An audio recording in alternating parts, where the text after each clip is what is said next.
Doncs avui inaugurem també, recuperem el que és la font del rector. Penseu que, com us havia comentat, amb la terra i molts anys de no utilitzar aquí la part del torrent de Santa Cecília, perquè al plenari de maig li tornarem a donar nom al torrent, perquè ja a la comissió del nomenclàtor han buscat dades històriques de recuperar el nom del torrent de Santa Cecília.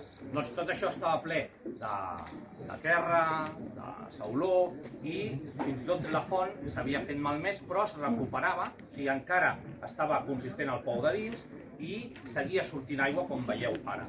Doncs vam fer un treball amb Aigües de Barcelona i el museu per veure si podíem fer una recuperació de la font i, fins i tot es va presentar, hi havia una part inicial on es volia fer, com qui diu, més maca la font, però una de les coses que sí que ens van demanar des de moltes entitats de recuperació del patrimoni d'aquí Sant Climent, que tingués l'estètica que tenia abans, que era tal com era, no més maca del que ho era, d'acord? Amb la qual la recuperació que s'ha fet ara doncs és tal com veieu, els bancs que hi ha és amb el mateix pedres i totxanes que tenia, i dels ampits que tenia, i tota la recuperació s'ha fet amb la col·laboració d'Aigües de Barcelona, dels quals hem d'agrair, així com el Pou del Gos, que també ho hem fet amb els mateixos murs de pedra seca per poder recuperar el que era abans. Una miqueta no oblidar el nostre patrimoni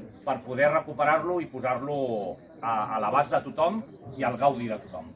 Aquesta era una miqueta la idea. Molt bé. D'acord? Molt bé.